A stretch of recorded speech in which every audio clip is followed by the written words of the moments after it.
Captain Li Min stared at the glowing screen in his small quarters aboard the human ship Victory.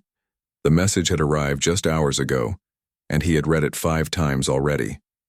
His hands shook slightly as he held the datapad, the alien face on. The recording was unlike anything humans had seen before. It looked like living crystal with sharp edges that caught the light. When it spoke, its voice was cold and mechanical. "I am Ambassador Vextall of the Galactic Council. Your species has been watched for some time now. We have decided that humanity may attempt to join our alliance, but first, you must prove you are worthy." Li Min paused the message and rubbed his tired eyes. 3 years ago, humans had made first contact with aliens. It had been exciting at first. Finally, they were not alone in the universe. But the excitement quickly turned to worry when they learned about the Galactic Council. The Council controlled everything: trade routes between planets, access to advanced technology, even which species could travel freely through space. If you were not part of the Council, you were nothing. You stayed trapped on your homeworld, watching others fly between the stars. He pressed play again. The crystal alien continued speaking. "You will face the great trial. 5 challenges that will test your strength, your honor, and your intelligence. Many species have taken this test. Some have passed and joined our great alliance, others have failed." The alien's face seemed to smile, though it was hard to tell with the sharp crystal features. "Those who fail are sent back to their home worlds. They are cut off from galactic society forever. No trade, no technology sharing, no travel beyond their own solar system. They become forgotten." Li Min felt a chill run down his spine. He had studied the records of species that failed the trial. The Vorthon people had been advanced engineers before their failure 50 years ago. Now they lived on primitive farming worlds, their technology slowly breaking down with no way to fix it. The Kellics had been great artists and philosophers. After failing the trial, they were forbidden from sharing their culture with other species. They faded into obscurity. The message continued. "You have 30 Earth days to accept this challenge. If you refuse, humanity will be placed under immediate quarantine. No human ship will be allowed to leave your solar system. Any attempt to do so will be met with force." The recording ended, leaving Li Min alone with his thoughts. He was the captain of humanity's most advanced exploration ship, but compared to Council technology, the Victory was like a wooden boat next to a submarine. A soft knock on his door interrupted his worries. "Come in," he called. Park So-young, his communications officer, stepped inside. She was young, maybe 25, with bright eyes that usually sparkled with curiosity. Today those eyes looked worried. "Captain, I've been monitoring alien communications," she said quietly. "They're talking about us." "What are they saying?" "Most of them think we'll fail quickly. They're calling us the new primitives and making bets on how badly we'll lose." She sat down across from him. "But Captain, I found something else. The Council has been doing this for hundreds of years. The trial isn't really about testing worthiness." Li Min leaned forward. "What do you mean?" "It's about control. The challenges are designed so that only certain types of species can win. Species that think exactly like the current Council members. Anyone who approaches problems differently is set up to fail." The door chimed again, and Kim Da-hoon, the tactical officer, entered without waiting for permission. His usually calm face showed anger. "Captain, I finished analyzing the trial records," he said, throwing a datapad onto the desk. "This whole thing is rigged. Every challenge follows the same pattern. Honor duels, formal battles, traditional tactics that haven't changed in centuries. They don't want to test us, they want to humiliate us." Dr. Yoon Ha-jin appeared in the doorway behind him. The science officer was older than the others, with gray hair and sharp eyes behind wire glasses. "The captain should know," she said. "I've been studying Council psychology. They believe there's only one correct way to solve any problem, their way. Species that think creatively or adapt quickly are seen as dangerous and unpredictable." Li Min looked at his officers. These were good people, smart people, but they were also human, which meant they thought like humans. That might be exactly what the Council feared. "So we're supposed to fail," he said slowly.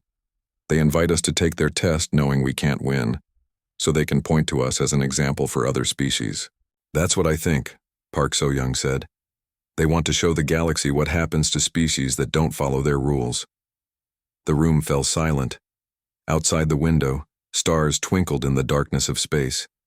Each one might have planets, civilizations, people living their lives under council control. Li Min stood up and walked to the window. Somewhere out there, the most powerful alliance in the galaxy was waiting for humanity to accept their challenge. They expected humans to march into their arena, follow their rules, and lose gracefully. Well, he said finally, I guess we'll have to disappoint them.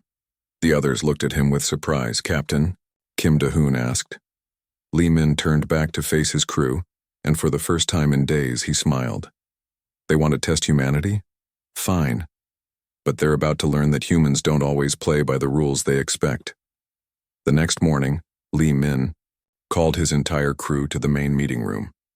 23 people sat around the long metal table, their faces showing a mix of worry and determination. These were the best humans had to offer: scientists, soldiers, engineers, and pilots who had volunteered for humanity's most dangerous mission. Kim Da-hoon stood at the front of the room, pointing to a large screen that showed recordings from previous trials. The images were not pretty. Species after species had faced the same challenges and lost in similar ways. I've watched 50 hours of trial recordings, he said, his voice tired. Every single challenge follows the same pattern. The Council has 5 basic tests and they never change. On screen, a tall alien with 4 arms fought against a smaller, quicker opponent. Both used traditional swords, and they circled each other slowly, waiting for the perfect moment to strike. First challenge is always single combat, Kim continued. 2 fighters, traditional weapons, formal rules, no tricks, no creativity, just pure skill with a blade or staff. Park So-young raised her hand. What counts as traditional weapons? Swords, spears, clubs, bows. Nothing that uses advanced technology. Nothing that requires thinking beyond basic combat skills. The screen changed to show a space battle. Ships lined up in neat rows, firing at each other like ancient sailing vessels. Second challenge is fleet combat, Kim said. But look how they fight. Perfect formations, predictable movements, honor before tactics. They announce their attacks before making them. Dr. Yoon Ha-jin shook her head. It's like watching a dance, not a real battle. Exactly, Kim replied. The third challenge is problem solving, but they only accept solutions that follow established methods. The fourth is strategy, but again, only traditional approaches are considered acceptable.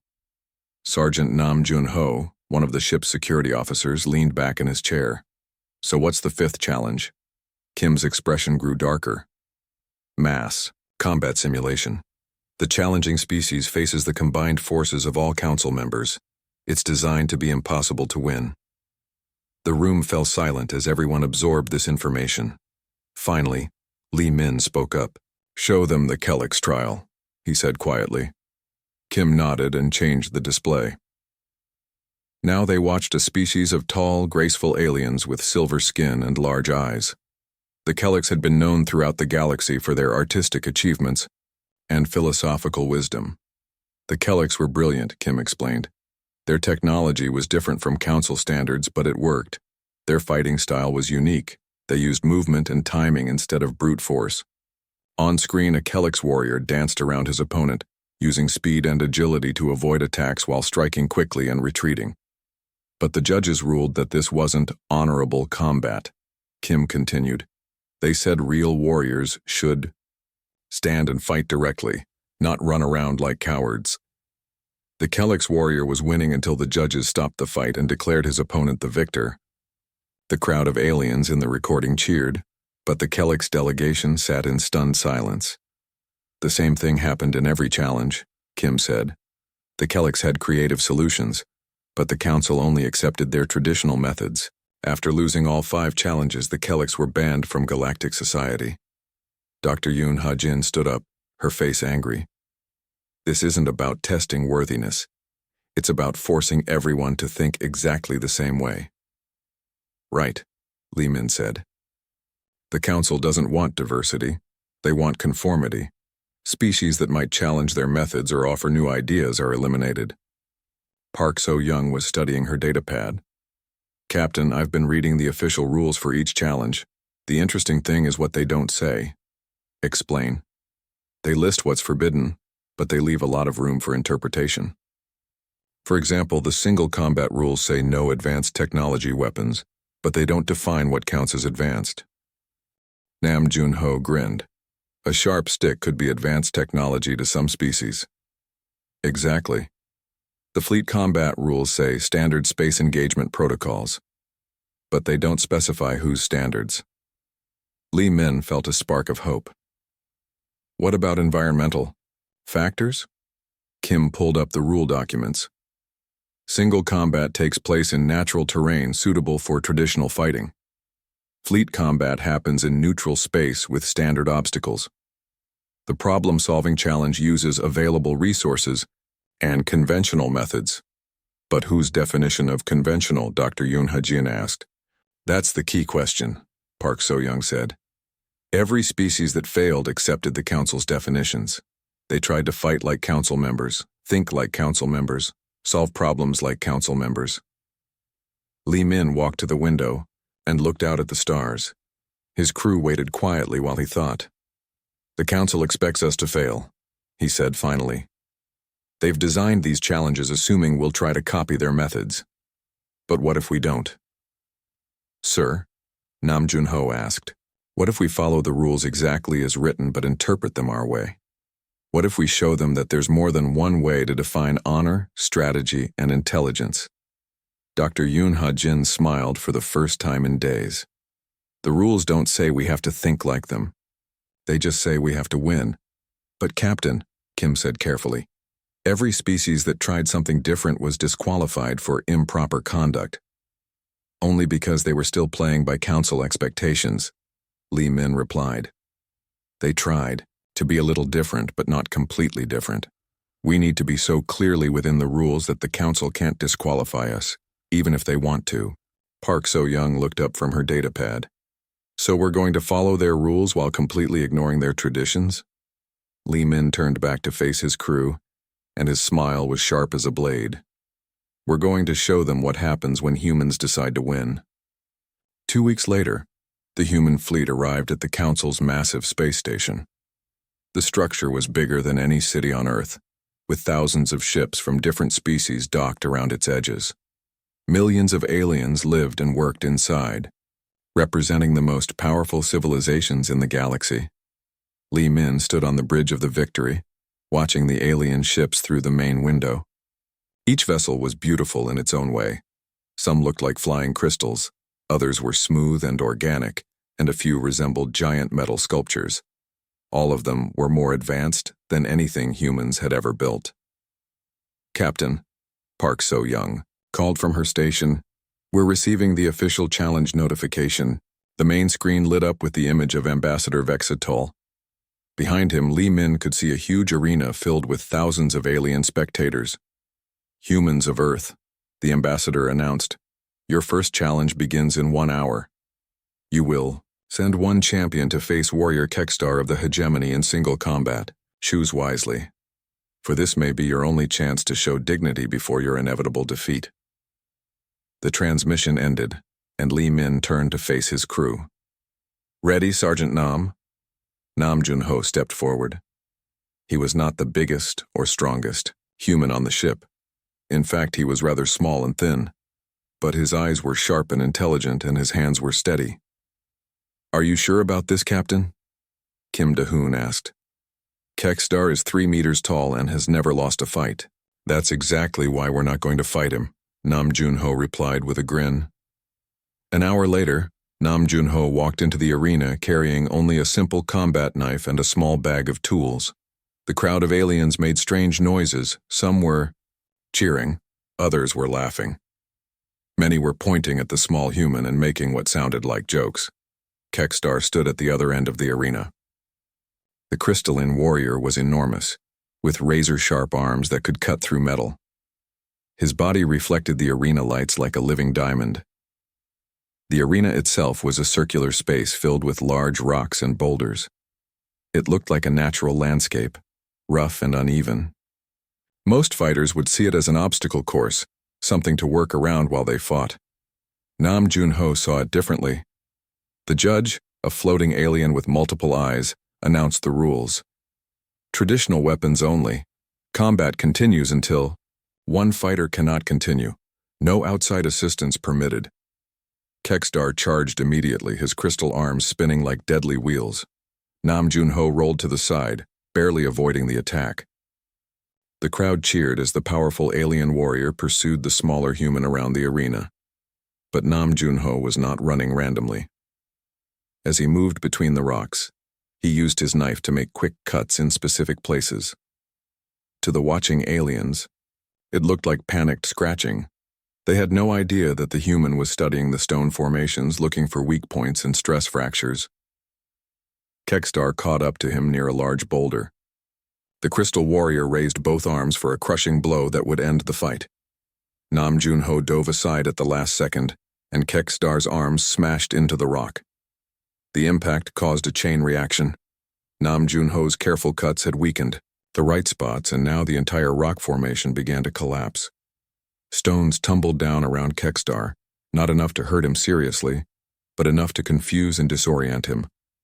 While the crystal warrior struggled to free himself from the fallen rocks, Nam Jun-ho quickly gathered small stones and stripped cloth from his equipment. In 30 seconds, he had created a simple sling, one of humanity's oldest weapons, but perfectly legal under the rules. The crowd fell silent as the small human began spinning the sling. Kekstar broke free from the rocks and turned to face his opponent, but Nam Jun-ho was already moving. The first stone hit the crystal warrior in the center of his body, making him stumble. The second struck his arm, causing a spider web of cracks to appear. Crystal beings were strong, but they were also brittle. Nam Jun-ho had studied the recordings and knew exactly where to aim. Within minutes, Kekstar was on the ground, his body cracked and unable to continue fighting. The arena was completely silent. Then, slowly, some of the aliens began to make noises of approval. Others seemed angry or confused. Ambassador Vextal's voice echoed through the arena. "This is not acceptable. The human used the environment as a weapon." The judge consulted the rule book for several minutes. Finally, it announced, "The rules state that fighters may use traditional weapons and available resources. Stone slings are traditional weapons. Natural terrain is an available resource. The victory is valid." Back on the Victory, the crew watched the recording of their victory celebration. But Lee Min was already thinking about the next challenge. "Captain," Park So-young said, "the alien communication networks are going crazy. Half of them are calling us cheaters, and the other half are calling us geniuses." "What about the council?" Lee Min asked. "They're changing the rules for the second challenge. Fleet combat now specifies military vessels only." Kim Da-hoon looked worried. "Sir, we only have exploration ships and cargo vessels." Lee Min smiled. "Perfect. Kim, I want you to contact the mining crews working in the asteroid belt. Tell them we need to borrow some of their equipment." "Mining equipment, sir?" "The rules say military vessels only. They don't say anything about civilian vessels that happen to be carrying military personnel." Dr. Yoon Ha-jin laughed. "You're going to turn mining ships into warships? I'm going to show them that sometimes the best weapon is the one your enemy doesn't expect," Lee Min replied. "The council wants us to fight like them, but we're going to fight like humans." 3 days after the fleet combat victory, Dr. Yoon Ha-jin sat in her laboratory studying alien communication patterns on dozens of screens. The victory had been spectacular. Commander Kang Dong-min had used converted mining ships to defeat a superior alien fleet by turning asteroid debris into a massive trap. Now the entire galaxy was talking about the unpredictable humans. "Captain," she called over the intercom, "you need to see this." Lee Min arrived in the lab within minutes, followed by Park So-young and Kim Da-hoon. The screen showed messages flying between thousands of alien worlds, all discussing humanity's unexpected tactics. "What am I looking at?" Lee Min asked. "Oh, psychological revolution," Dr. Yoon replied, pointing to different displays. Look at these messages from species that failed the trial years ago. The Vorthan engineers are analyzing our rock collapse technique. The Kelix philosophers are writing essays about alternative thinking patterns. Even some current council members are privately questioning their traditional methods. Park So-young leaned closer to one screen. This message is from the Zelani Confederation. They're asking if humans would be willing to share our unconventional warfare theories after the trial ends. They think we have some kind of secret knowledge, Kim Da-hoon said. Like we've discovered a new type of weapon or technology. Dr. Yoon smiled. That's exactly what I want them to think. Captain, I have an idea that could give us a huge advantage. In the remaining challenges, I'm listening. We let them believe we have a secret weapon, not a physical weapon, but a mental one. A way of thinking that makes us superior to other species. Lee Min sat down, intrigued. How? We start spreading carefully chosen information through the alien networks. Nothing false, but nothing complete, either. We make them think that human unpredictability comes from advanced training or genetic advantages. Over the next few days, Dr. Yoon put her plan into action. She began sending messages to various alien contacts, always making sure the information seemed accidental or leaked. To the hegemony scientists, she mentioned Project Adaptive Mind, a supposed human program that trained soldiers to think in multiple dimensions simultaneously. To the Confederacy military, she discussed genetic flexibility markers that allowed humans to process tactical information differently than other species. The best part was that none of it was completely untrue. Humans did think differently than the rigid council species. They were more adaptable, more creative, more willing to try new approaches. Dr. Yoon was simply making it sound more scientific and mysterious than it actually was. The plan worked better than anyone expected. Within days, alien military analysts were studying every human victory, looking for hidden patterns and secret techniques. Some species began trying to copy human tactics, but they failed because they were still thinking like their old selves, while using new methods. Captain, Park So-young reported, the council has called an emergency meeting. They're discussing whether to change the trial rules again. What are they saying? Ambassador Vextal wants to disqualify us completely. He claims we're using forbidden mental enhancement technology. But the other council members can't agree. Some think we're cheating. Others think we're just different. Meanwhile, the fourth challenge was announced. Personal combat between champions, but this time in a special arena with artificial gravity controls. The humans would face Warlord Thorax of the Dominion, a warrior who had never been defeated in over 100 battles. Lee Min called his best fighters together to choose a champion. Sergeant Nam Jun-ho volunteered again, but the captain shook his head. This challenge needs someone with different skills, he said. Someone who can think in 3 dimensions. Marine Corporal Jang Soo-bin stepped forward. She was young, maybe 22, with the lean build of a gymnast and the sharp eyes of a pilot. Before joining the military, she had been a professional dancer and acrobat. I can handle 3-dimensional movement, sir, she said confidently. 2 days later, Jang Soo-bin stood in the arena facing Warlord Thorax. The alien warrior was massive, covered in thick armor, carrying weapons that could crush a human with one blow. The arena itself was a cube-shaped room with gravity generators built into every surface. The crowd of alien spectators expected to see another traditional combat match. Instead, they watched something completely new. As soon as the fight began, Jang Soo-bin began running around the arena's perimeter, seemingly in random directions. Thorax chased her, confused by her movements. To the watching aliens, it looked like the human was simply running away from a superior opponent. But Jang Soo-bin was not running randomly. She was dancing. As she moved, she touched specific controls on the gravity generators, activating and deactivating them in careful patterns. Soon, different sections of the arena had different gravity levels. Some areas had normal gravity, others had 0 gravity, and a few had gravity pointing in strange directions. Thorax finally cornered her near one wall, raising his massive weapon for the killing blow. At that moment, Jang Soo-bin activated the gravity generator directly behind him. The sudden change in gravitational direction sent the heavy warrior floating helplessly through the air. Jiang Subin used the wall to push herself off, flying through the zero-gravity sections with perfect control while Thorax spun wildly, unable to orient himself. The fight ended when the warlord, dizzy and confused, crashed into a wall and could not get up.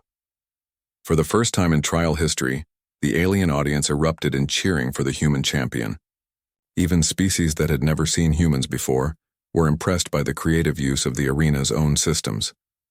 In the council chambers, the debate grew more intense. Some members demanded that humans be disqualified for improper use of arena facilities. Others argued that creativity and adaptation were exactly the qualities the galaxy needed. Dr. Yoon monitored all the communications, smiling as her psychological campaign continued to work. The aliens were so busy trying to understand the secret of human success that they were not preparing properly for their own challenges.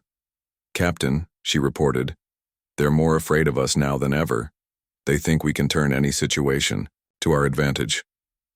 Li Min nodded. "Good. Fear makes people make mistakes, and we're going to need every advantage we can get for the final challenge." The final challenge arrived 1 week later, and it was everything the humans had feared. Li Min stood on the bridge of the Victory, staring at the massive holographic display that showed the opposition they would face. 12 separate fleets surrounded them in space, one from each council species. Together they had over 300 ships, while humanity had brought only 25 vessels. "Captain," Kim Da-hoon said quietly, "the numbers are impossible. Even with our unconventional tactics, we can't win a direct fight against those odds." Park So-young looked up from her communication station. "Sir, I'm receiving messages from alien observers throughout the galaxy. Everyone is watching this final battle. Some are betting on how quickly we'll be destroyed." Dr. Yoon Ha-jin entered the bridge, carrying a data pad filled with intelligence reports. "The council fleets are using their standard formation. Perfect. Geometric patterns, coordinated attacks, centralized command structure. They're so confident of victory that they're not even trying to adapt to our tactics." Li Min studied the enemy formations on the display.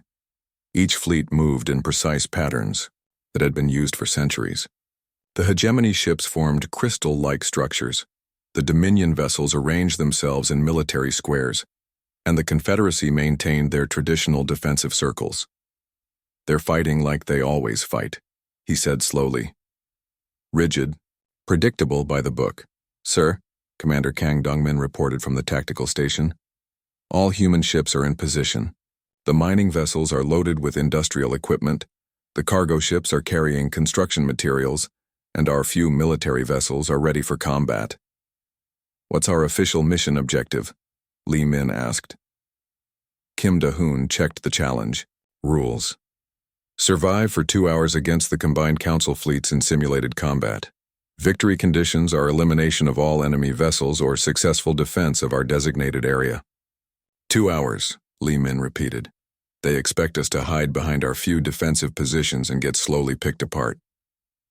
Park So-young suddenly looked up with excitement.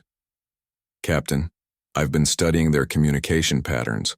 All 12 fleets are using linked command networks. Each species maintains its own internal communications, but they coordinate with each other through a central relay system." Dr. Yoon smiled. "A central relay system that probably hasn't been updated in decades, because it's always worked perfectly."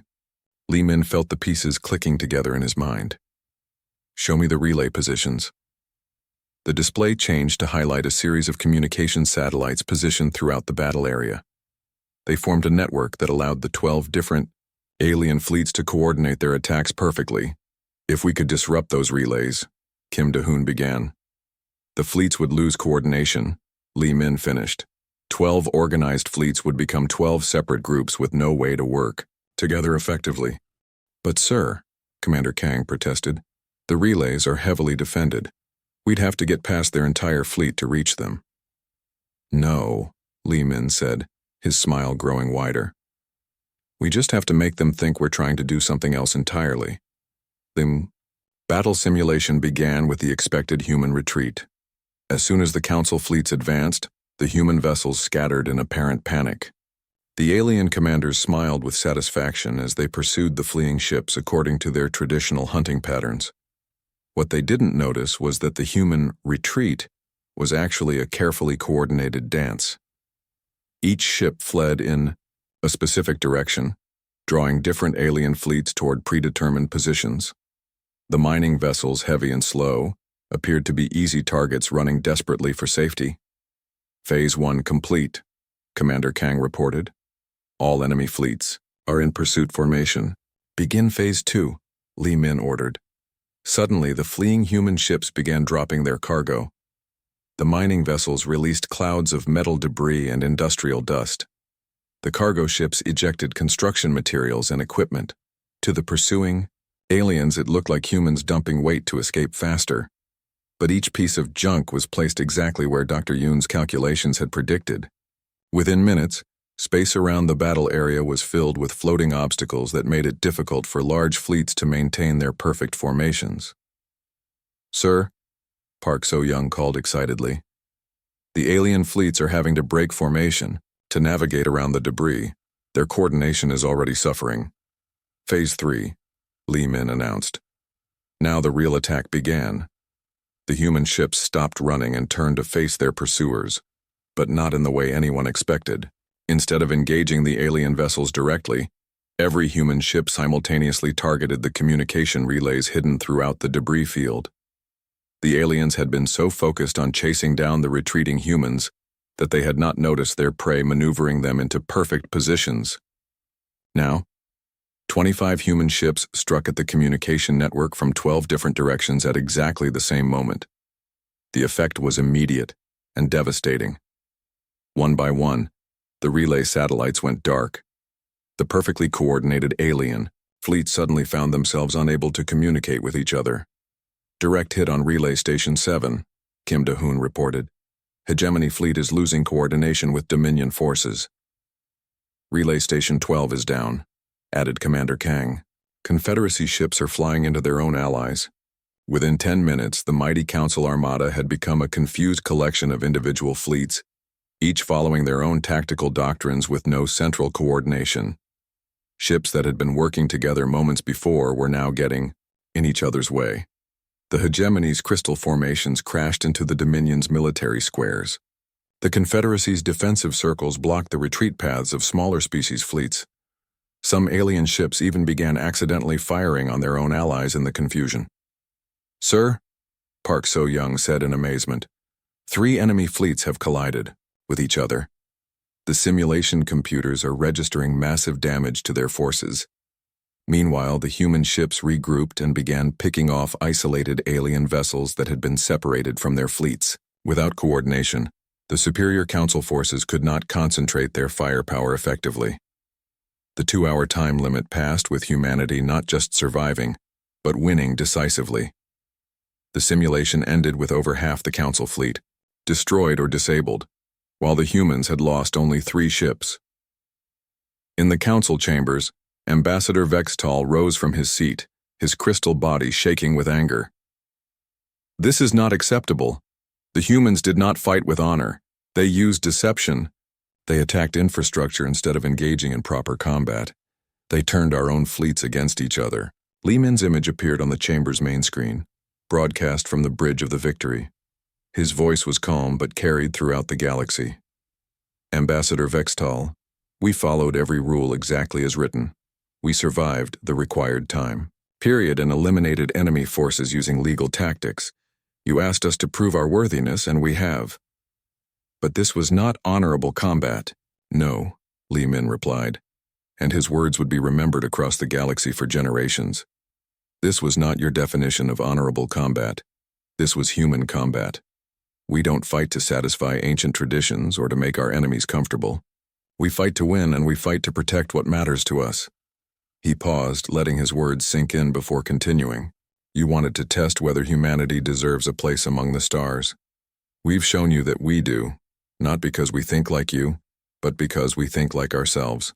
The galaxy is big enough for more than one way of solving problems." The council chambers fell silent.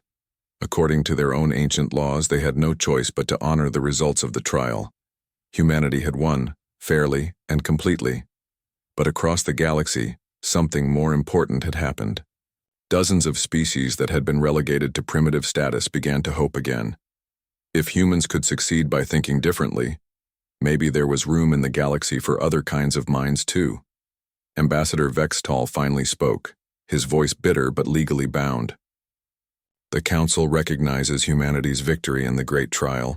You are granted full membership in the Galactic Alliance. Li Min smiled. Thank you. We look forward to working with all of you. And Ambassador, the next time you design a test, you might want to remember that there's more than one way to be worthy. The transmission ended, leaving the Council to contemplate a galaxy that had just become a much more interesting and unpredictable place.